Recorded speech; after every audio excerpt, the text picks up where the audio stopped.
Bonsoir à tous, soyez les bienvenus pour suivre avec nous ce journal de 22 heures dont elles sont les grandes lignes de l'actualité.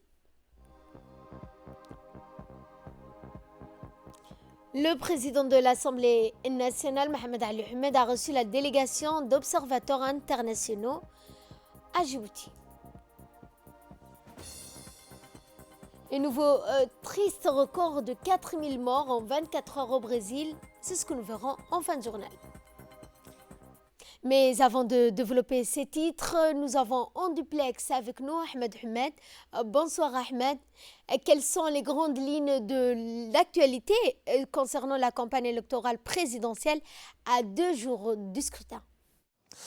Et oui, enfin, vous venez de le dire, donc nous sommes à 48 heures du jour J, le 9 avril, jour du scrutin. Dans cette édition, donc, qui clôture également la campagne des deux candidats en liste pour ce scrutin présidentiel, le candidat UMP, président sortant Ismaël Omar Guelleh, et le candidat indépendant Zakaria Ismail Farah. Nous allons rendre hommage dans un premier temps à ces hommes et à ces femmes qui ont sillonné le territoire aux côtés de ces candidats. Il s'agit bien sûr des équipes de la RTD et de la Commission nationale de la communication. Également dans cette édition, nous reviendrons sur les moments forts ou une rétrospective donc, des meetings tenus par les candidats indépendants durant ces 12 jours de campagne. Et le candidat de l'UMP a de son côté donc rencontré pour un dernier meeting les ulama donc, et les intellectuels et universitaires djiboutiens.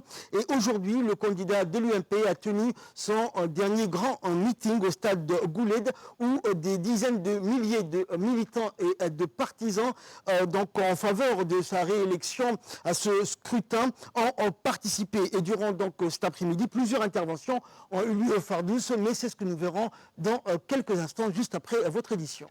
Merci Ahmed Ahmed. Ahmed Ahmed que vous retrouverez juste après le journal de 22 heures. Quant à nous, nous reviendrons avec plus d'actualités concernant les titres que nous allons développer dans ce journal. Le président de l'Assemblée nationale, Mohamed Ali Ahmed, a reçu aujourd'hui dans la matinée, dans le salon d'honneur du Parlement, la visite de courtoisie de la mission d'observation de l'Union africaine, de la Ligue arabe et de l'IGAD, ainsi que de l'OCI. La délégation d'observateurs était conduite par Dr Ahmed Tidiane Saouré, ancien Premier ministre de Guinée. Cette rencontre fut l'occasion d'aborder le processus électoral, c'est-à-dire l'observation du déroulement de l'élection présidentielle du 9 avril. Et ce, conformément aux dispositions pertinentes de la Charte africaine de démocratie, des élections, de la gouvernance, de la déclaration de l'Union africaine sur les principes régissant les élections démocratiques en Afrique, des directives de l'Union africaine pour les observations et de suivi des élections, ainsi que la Constitution et les lois en vigueur en République de Djibouti. Cette mission déploiera ses observateurs dans les régions de l'intérieur du pays. Cette même délégation a été reçue successivement par le ministre des Affaires étrangères de la coopération internationale. Après une présentation des discussions, ces discussions ont tout d'abord porté sur l'observation du scrutin présidentiel prévu vendredi, conformément aux dispositions en vigueur en Afrique, dans les pays arabes, islamiques ainsi que des pays de l'IGAD. Le jour du vote, c'est-à-dire vendredi 9 avril, les observateurs vont se déployer sur le terrain et dans les bureaux pour observer le déroulement du processus de l'élection présidentielle qui oppose deux candidats, le président sortant Ismaël Omar Guelleh et le candidat indépendant Zakaria Ismail Farah. Observer le processus électoral de Djibouti dans ses composantes régularité, transparence et surtout la création d'un climat apaisé à l'endroit des populations djiboutiennes pour qu'elles puissent s'exprimer librement pendant le vote, parce qu'il s'agit d'une élection majeure qui concerne la désignation du président de la République qui devra prendre en charge les destinées de la nation djiboutienne. Nous sommes une délégation de 20 membres issus de 17 pays africains Et ces 20 membres seront déployés dans toutes les régions de Djibouti.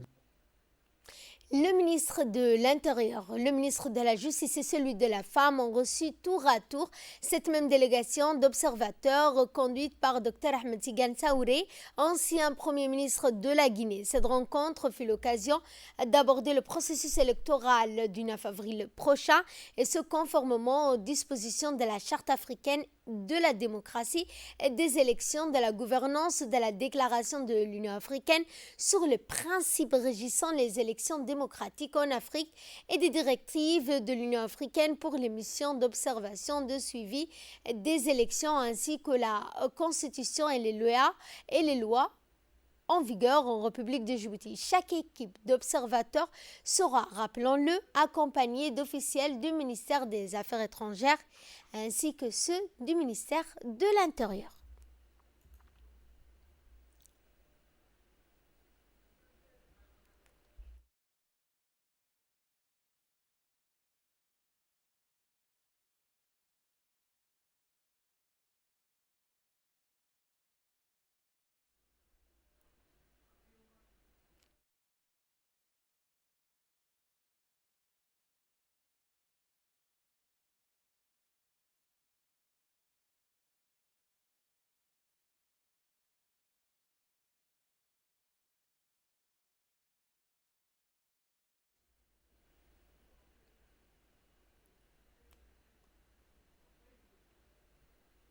Poursuivant leur tournée, la délégation des observateurs de l'Union africaine, de la Ligue arabe et de l'organisation de la conférence islamique s'est entretenue avec la Commission nationale de la communication, institution présidée par Madame Ouloufa Ismail et comprenant plusieurs membres dont des femmes commissaires.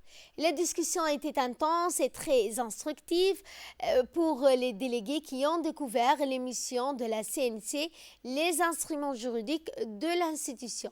Une institution gardienne de l'information chargée d'assurer le pluralisme de l'information et un accès équitable des candidats dans la presse audiovisuelle, mais aussi dans la presse écrite. Ensuite, le président de la CENI a fait une brève présentation aux observateurs sur les missions et les rôles de la commission qu'il dirige, rappelant que la CENI a pour objet de contrôler le vote électoral avant, pendant et après l'élection présidentielle, celle-ci prévue le 9 avril prochain. À l'occasion de la Journée mondiale de la santé, célébrée chaque année le 7 avril, le thème retenu cette année, un monde plus juste et en meilleure santé, rappelle le constat fait à l'échelle mondiale plus d'un an après le début de la crise sanitaire liée à la pandémie du Covid-19. C'est en ce sens que le ministre de la Santé a fait une déclaration que je vous propose de suivre. La Journée mondiale de la santé s'inscrit en 2021 dans un contexte sanitaire marqué par une deuxième vague épidémique. Le thème retenu, un monde plus juste et en meilleure santé, rappelle le constat fait à l'échelle mondiale, plus d'un an après le début de la crise sanitaire liée à la pandémie de Covid-19. Les vulnérabilités de nos sociétés se sont plus que jamais révélées et ces inégalités soulignées. Mesdames et messieurs, les efforts engagés dans la riposte nationale contre la Covid-19 ont été unanimement salués par la communauté internationale. Tous les moyens ont été mis en œuvre pour non seulement contenir l'épidémie, mais également atténuer les conséquences socio-économiques importantes de certaines mesures radicales sur les populations les plus vulnérables. Le président de la République, chef du gouvernement, son Excellence M. Ismaël Omar Guelleh, a très tôt mis en place les fonds d'urgence et de solidarité Covid-19 pour la prise en charge des besoins multiformes, notamment ceux des populations les plus nécessiteuses. Mesdames et messieurs, les principes de solidarité et de justice sociale ont guidé toutes les interventions menées dans le cadre de cette riposte nationale. Ces principes demeure d'ailleurs dans toutes les réflexions et stratégies d'amélioration du système de santé de notre pays. Avec la mise en place de l'assurance maladie, le président de la République a clairement marqué l'orientation de sa politique de santé. Ne laisser personne de côté lorsqu'il s'agit de l'accès aux soins, autrement dit, éliminer toute barrière, quelle qu'elle soit physique ou financière. Nous avons travaillé de façon simultanée au renforcement de l'offre de soins et c'est à tous les niveaux de la pyramide sanitaire. Il ne s'agit pas seulement d'avoir un meilleur accès aux soins, mais véritablement d'un accès à des soins de qualité, des soins humanisés, plaçant les patients au centre de toutes les préoccupations du personnel soignant.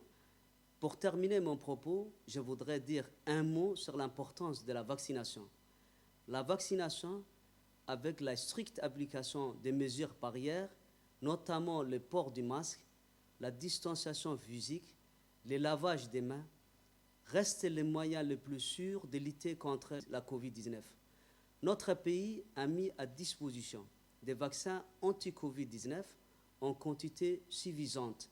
Profitez de cette opportunité et vaccinez-vous, alors que partout ailleurs, l'accès équitable et universel au vaccin est discuté. Je ne saurais finir mes propos sans rendre un hommage appuyé à l'ensemble du personnel soignant. Dans le cadre de la riposte contre la Covid-19 et suite au décret présidentiel rendant le port de masques obligatoire dans tous les lieux publics clos, mais aussi à l'extérieur, sur toute l'étendue du territoire national, les masques n'étant pas gratuits, eh bien cette mesure sanitaire peut être difficile à respecter pour des personnes aux revenus modestes. C'est dans cette optique que le ministère de la Santé a déclenché hier une grande opération de distribution de plus d'1 million de masques chirurgicales pour toutes les pharmacies de la ville de Djibouti à un prix estimé à 15 francs l'unité et revendu sur le marché à 20 francs. Il faut rappeler que le gouvernement a plafonné la vente de masques chirurgicaux à 20 francs et les services concernés seront donc obligés de contrôler pour s'assurer que ce prix ne dépasse pas le prix estimé. Cela à 20 francs à la pharmacie. Là, une chose que vraiment les populations ont salué, parce qu'un masque qui à l'époque coûtait très cher et qu'on parvient à l'avoir à 20 francs, vraiment c'est quelque chose de très saluable. Et un mot de sport avec la clôture du tournoi des écoles arabes, et bien la finale du tournoi de foot entre les écoles privées arabes à Djibouti s'est tenue hier au complexe sportif d'Ar-Rahma et ce sous la supervision du ministère de l'Éducation nationale et de la formation professionnelle sous les auspices du groupe Abou Ahmed. L'équipe de l'école d'Ar-Rahma a remporté le championnat avec 6 buts contre seulement 2 buts pour l'école Imam Al-Shafi'i. Ensuite, les 3 équipes premières ont été honorées. Le meilleur gardien, meilleur joueur et meilleur buteur de la Ligue ont également été honorés. Le propriétaire du groupe Abou Ahmed a prononcé à cette occasion un discours dans lequel il a félicité l'équipe qui a remporté le championnat pour la 5e fois consécutive, saluant les efforts déployés par le comité d'organisation. Et nécrologie pour clore l'actualité nationale, nous avons appris avec regret le décès de Mme Hassana Sekiye Diriye, née en 1952 à Lissabié.